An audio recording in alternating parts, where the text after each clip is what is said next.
Two go for the throats is just better right now. I think your opponent, with one Doomblade, I don't think it's going to come up often enough. So here we are. Welcome to round 6, everybody, here at the Star City Games Open Series in Atlanta, Georgia.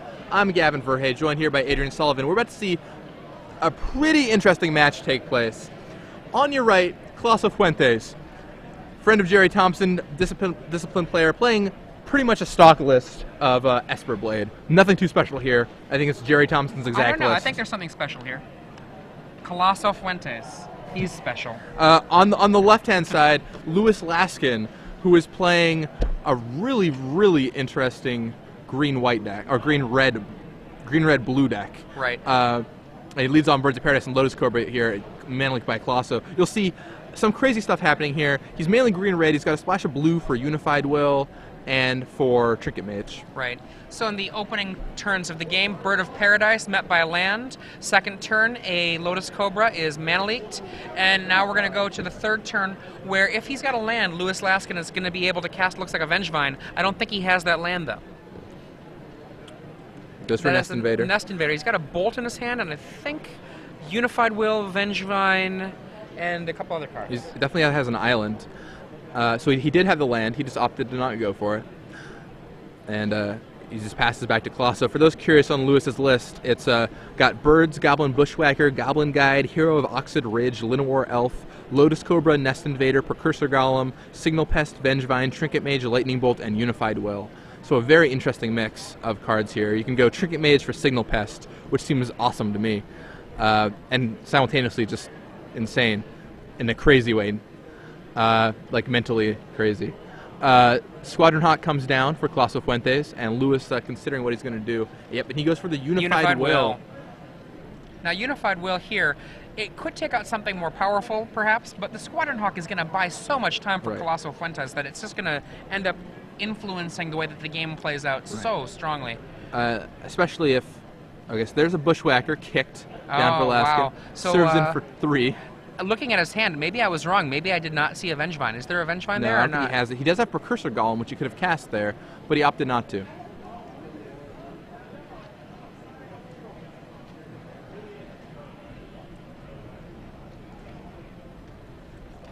Okay, so Jace the Mind Sculptor comes down. And and Lewis offers the Goblin Bushwhacker as a possible target. Yeah. Yep. He's like, well, what am I going to do here? Crap. All right, Fate Seal. Put it on the bottom. Calosso, I'm sure, just has no idea what's going on. He is baffled. Okay. A grand total of 1 damage is viewable from the board here. Yeah. Not a whole lot. Lewis has been playing pretty scrappy this game. All right, here comes Goblin Guide. Goblin Guide on Jace. What is going on? It's crazy. He does have a Lightning Bolt in hand. Flips over and Gideon. Gideon is such a monster. Including the Gideon in Colosso's hand. So yeah, Lightning Bolt on there. This is crazy. It's just the craziest mesh of cards. I'm looking at this deck list and what's in play, and these are not cards I would typically pair together at all. And yet, Laskin has done it in a crazy brew. Now the question is, what is Calosso going to do? He could go for Gideon, but is he afraid there's another Unified Will hiding in Laskin's hand? I think you have to go for it either way. We have a second Gideon.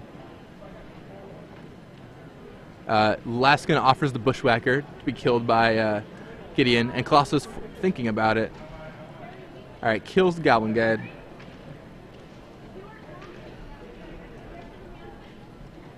Okay, and down comes Precursor Golem. Now, typically, a Cawblade list does not have much in the way of answers for this. However, the black version of this does have Go for the Throat, so that a single Go for the Throat, or even the Condemn, can take out the whole team here. Blair to the side of that area, Judge Blair. All right, and so Precursor Golem comes down for Laskin. And he condemns all of the Precursor Golems. So Lewis will gain 9 life, but that army goes away.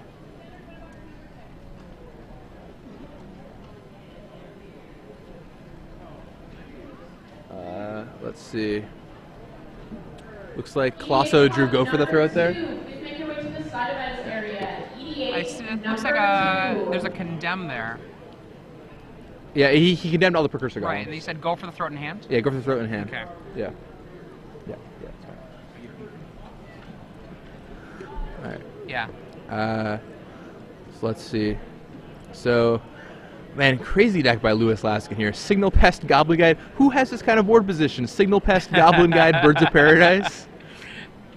In comes Gideon for the big attack. Dropping Lewis to a ripe 23 life.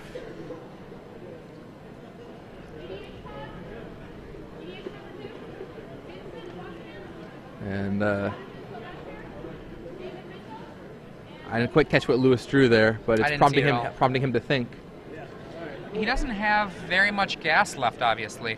The attack here with the Signal Pest and the other men can take out Gideon, certainly.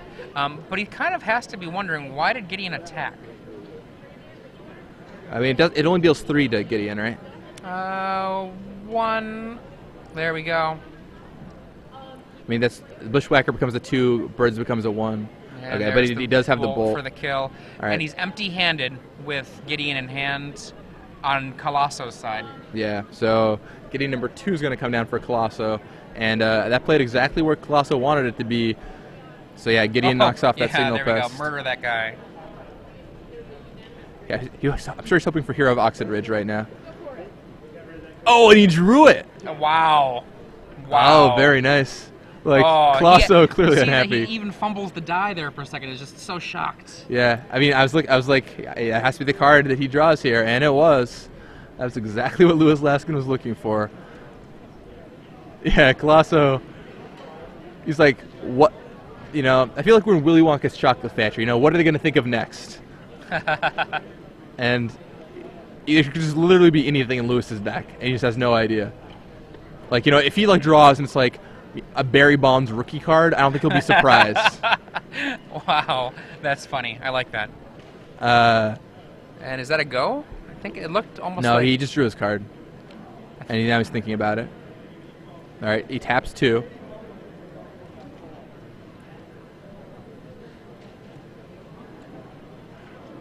All right, here comes Squadron Hawk. Oh, here we go. Caw. So there's 2 left in the deck. 1 has already been countered. Right, so he can play both of the others if he wants, but we'll see if that's what he opts to do. Hero of Oxid Ridge's nice little ability, though, shuts off Squadron Hawk from blocking, so just going to get in for a clean 5 here. Takes it. What's he also going to do? They'll drop Colosso down to 9 life. What a pull. That is one of, like, just a monstrous top deck. Yeah, that was, I mean, that was what he needed. To be fair, he's got 4 in the deck, so it wasn't insane, but at the same time, like, he drew one of his 4s that he needed. So, well done by Lewis Laskin. That was just the card he needed to draw there. It's so cool to see innovation like this. I mean, we've seen innovation in the past, but... Oh, and a bolt.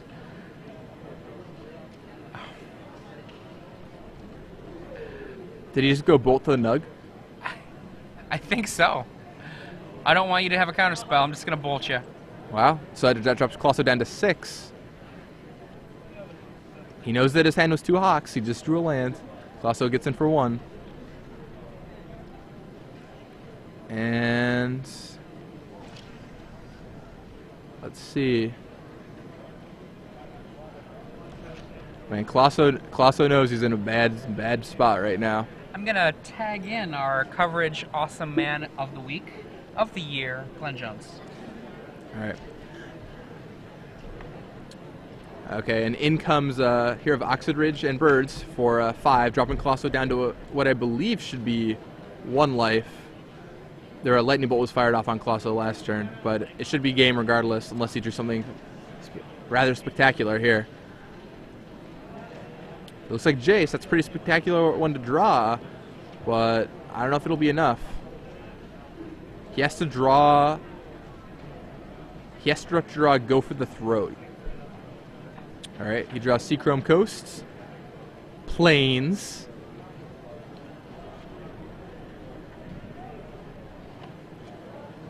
and Sword of Feast and Famine. That's not going to do it. And he shows him 3 lands. Netters. Yeah, and that's going to be it for Calosso. So, have you seen this deck, Glenn Jones? This is crazy. Deck was written 2 hours ago, actually. Is it up? Is it up online? I don't know if it's up yet. We've had some technical difficulties, plus I'm slow. But yeah, it should be coming up soon. But yeah, the deck is very sweet. It started off as a green-red Vengevine deck, and then he saw a Rug aggro list that had, like, I believe the Trinket Mage Signal Pest, or no, the Unified Wills and maybe the Trinket Mage engine, and he realized he could hybridize the two. And it came together pretty nicely. It's got a lot of Army in a Can things it can do. It can come out of nowhere, which is really strong for a rogue deck. One of the ways you can prey on your opponents not knowing your deck list is by being able to kill them from nothing. And he's had multiple people, like, just not be ready to die, basically. He's got a Vengevine in the yard, and he has, just a Signal Pest in his hand, and he top picks a Goblin Bushwhacker, and it's like, oh. Oh, I gotcha. Got ya. from nothing. Like we saw in the last game, like Calosso was just bewildered. Like, what is going on here? But like at one point, his board position was Birds of Paradise, Goblin Bushwhacker, Signal Pest. I mean, who has that kind of board state? It's pretty absurd. It's a really innovative deck. I mean, it's a very weird mix of cards I don't think you would come up with naturally. So it's a very unnatural kind of deck in the way it evolved, but the cards in it, I can see the synergies, all the kinds of small things coming together that really can make us a contender. Is Lewis 5-0 currently?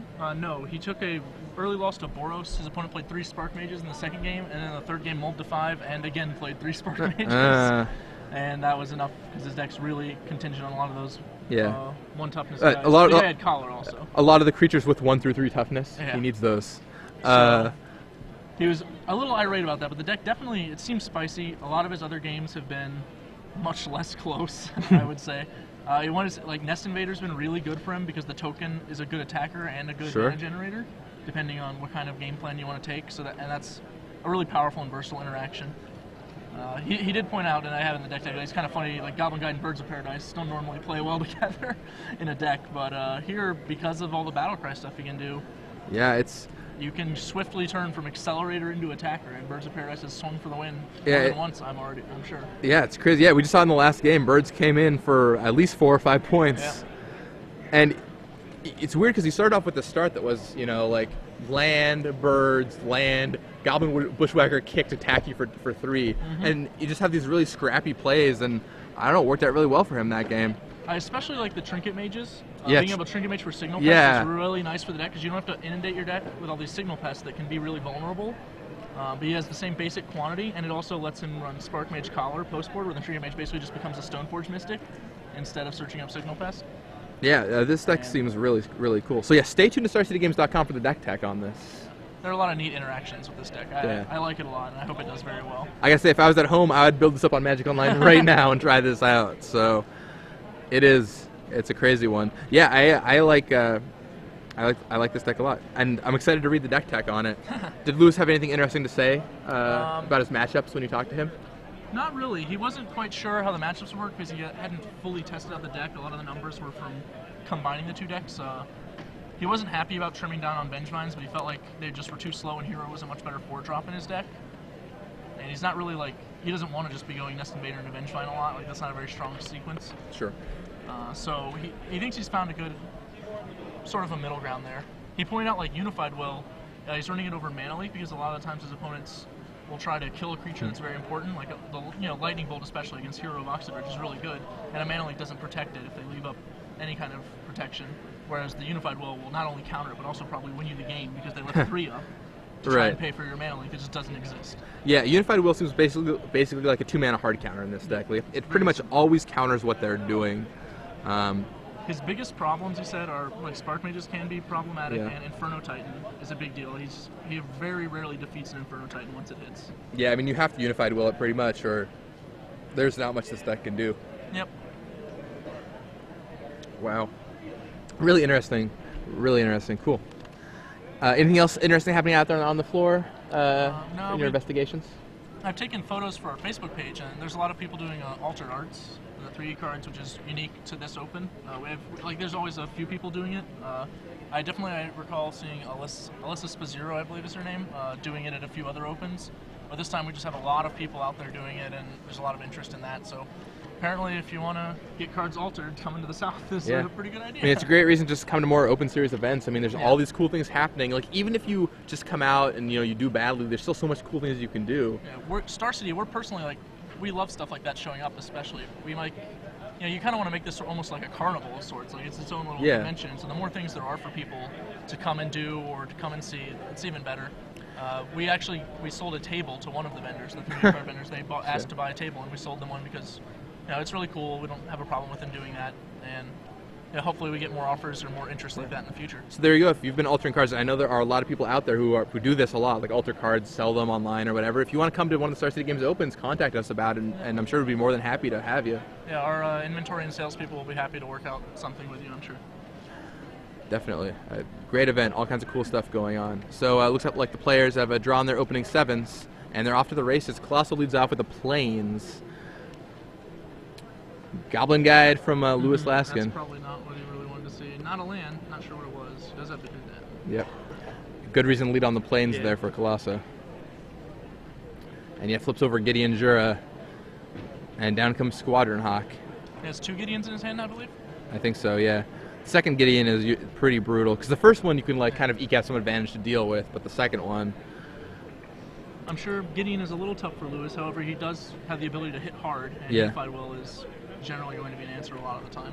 And those Hero of Oxidridges do a lot of work in this matchup. A, because they prevent Squadron Hawk from doing their blocking thing, but B, like, they're really good at dealing with Gideon almost on their own, because if you serve in, that's 4 points already. The Squadron Hawks can't block, and you know you just need 1 or 2 other creatures, and that's going to kill off a Gideon. That's a bullet revoker for Lewis. It probably named Gideon Jura, is that correct? Can you check, Rashad? I'm pretty sure it named Gideon Jura, and then he just saw one, and it's the best card in his opponent's deck against him. Yeah, I mean, I think you probably have to name it there. Yeah, it's interesting. I was looking through Lewis's deck, and he has all these one-ofs, but No Fauna Shaman. but no Fauna Shaman. Yeah. He said Fauna Shaman was Gideon? He said Fauna Shaman was too slow. Yeah. Didn't want to play it, even with all the hasters to kind of regain some of that tempo, Well, fair enough. and that led to the slicing of the Vengevines. Oh. Yeah, I mean, less Vengevines. If you're cutting Vengevines, then you probably want to cut down on your Fauna Shamans, which, you know, and vice versa. Makes sense. Preordained from Colosso. Now, one of the things, I talked with Shine Serrani for his deck tech, and one of the things he pointed out that made me very interested was Squadron Hawk against aggressive decks like Boros and this can often give a false sense of security due to the presence of Hero of Oxidridge. Right. Where you think that you can block or do or stay alive against anything, and against like Lewis, obviously Colosso knows Hero exists, but at the same time, is he used to playing around it? Is he used to keeping open Right. the correct counter spells to make sure you can never die to it? Yeah, I mean, it's debatable. a question of what the right play is. Like, do I attack? Do I leave back blockers? Like, what could happen? And he saw Unified Will, too, so it's like, well, could he counter it if he goes for it? And this, gigantic mess. There's so much going on there that it just makes it very hard to figure out what to do. Yeah. It's a really interesting card. Hero of Oxidridge seems well positioned, and I can agree with Lewis's take that it might be better than Vengevine right now. And you probably don't want to play 8 4-drops, so... Yeah, even with Nest Invaders and Birds. Yeah, it's tempting, and the 1 Lenore Elf. Lewis is also psyched to be playing with Precursor Golem. He thinks it's a really good week for it. With Blue Black Infect forcing people to cut Doomblades for Growth of the Throats, he thinks it's probably Precursor Golem's week. Yeah, I mean, the card seems really powerful, especially in deck where you have so many interactions. Like, you can Unified Will with it, you can Battle Cry with it. So let's see. That looks to be... Position spots a Unified Will, a Tumble Magnet, a Trinket Mage, and 2 Nest Invaders. Yeah. The Tumble Magnet on the board is going to hold down that sword for a while. Colosso may take the second one in an effort to try and free himself up. Lewis doesn't have much going on threat-wise or mana-wise. Do you think you take the Unified Will to make sure that your Gideon sticks? Maybe, or is but that he's not got what the you're concerned Revoker about? on Gideon already, and Colosso needs to find a way to kill that first. That's true. He may take Trinket Mage here, actually. That's like the most action card, I should say. Like if he's worried about Lewis actually beginning to attack him. I think it's probably between the 2 blue cards or Tumble Magnet, depending on what Colosso wants to do from here. That's one of the powers of Cobblade, though. Like we don't know what to take because Colosso does. You have to know what Colosso's going to try and do next. And on the flip side, for Lewis, it's one of the powers of Rogue decks because he doesn't know what 1-drops are in Lewis's deck he can go find either with that Trinket Mage. Like, who knows what could be in there. So yeah, he ends up taking that Tumble Magnet and then serves in for 2. He's probably going to try for eventually get aggressive here. And he doesn't really have anything going on other than Hawks and It must have not named Gideon because that sword is not equipped. It named Gideon. I think he just didn't want to spend... I think he's going to play the Hawk. Or is he not playing Hawk?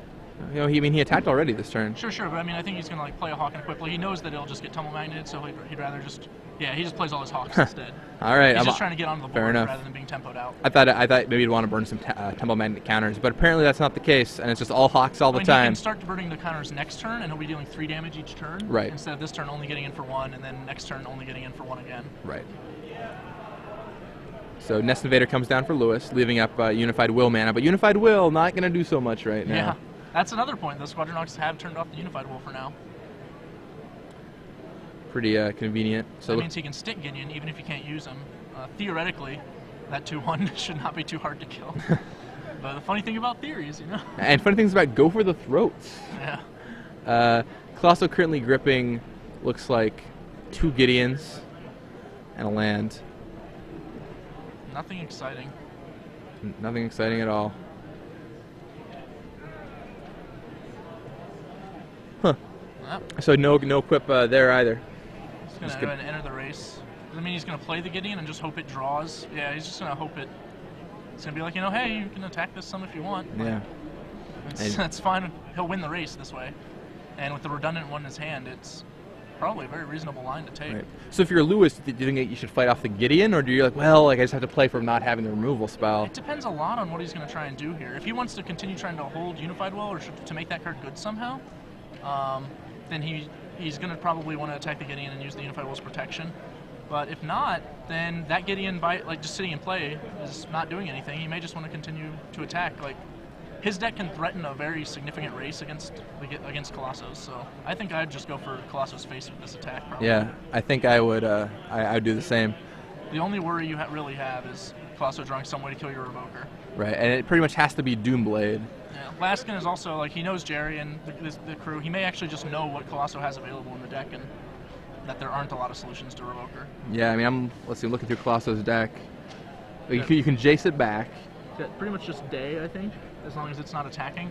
Yeah. He can choose not to attack. And there's only a single day of Judgment, or I guess if you boarded in second one potentially. He's got 2 available. 1 Disfigure in the sideboard. Jace to bounce, I suppose. Jace to bounce, and 2 into the Royals, I guess, but not a lot of options in any case. So, either way, attacking is probably just better value. So Lewis taps down the Sorted Squadron Hawk, bringing his Tumble Magnet down to 2 counters. See, he's forcing Calosso to choose, like, how aggressive can he really get against this board? And turns out one Not attack. Very. Yeah. He does have a Creeping Tar Pit, which will allow him to make up the loss on his clock. Yep. So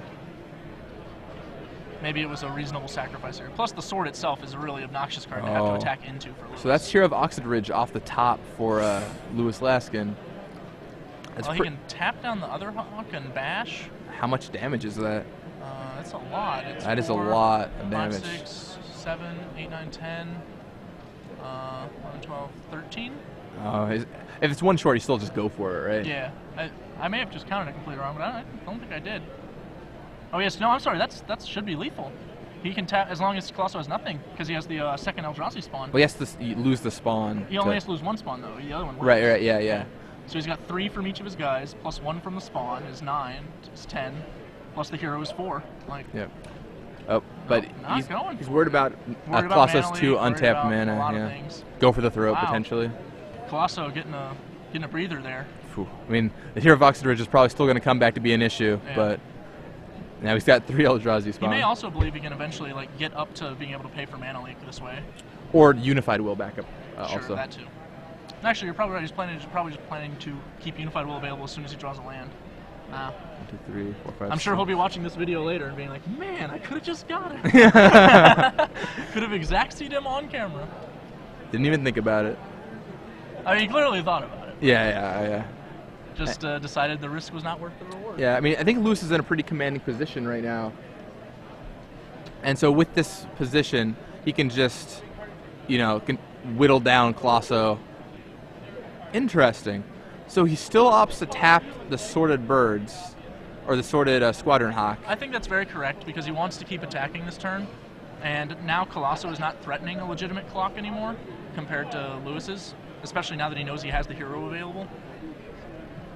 Right. As long as that Revoker's on the field to keep Gideon off anything, basically. every time Calosso attacks with a Hawk, he's trading dealing 1 for taking 2, basically, and that's not a good trade at all.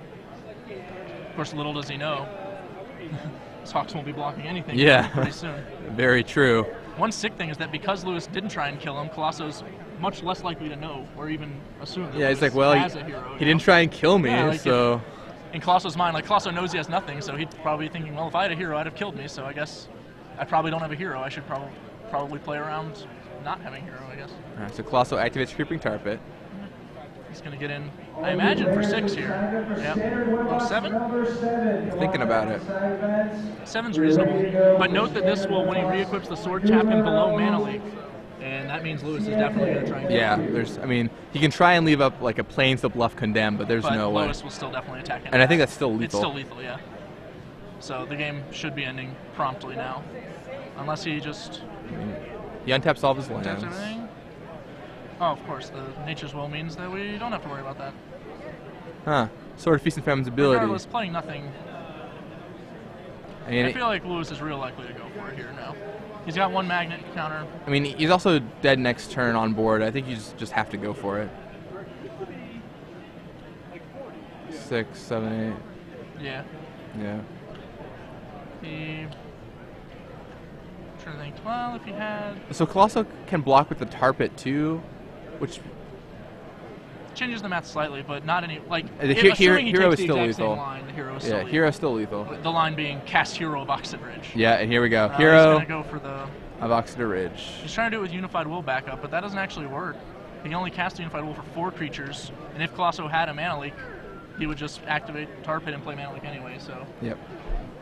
But actually, it is... needlessly sacrificed an Eldrazi spawn there, but got him But anyway. it is good enough. Yes. And that takes him down. Well, I think he's leaving up like Condemn or something like that, so he could... But it didn't matter. Can't play the hero. It still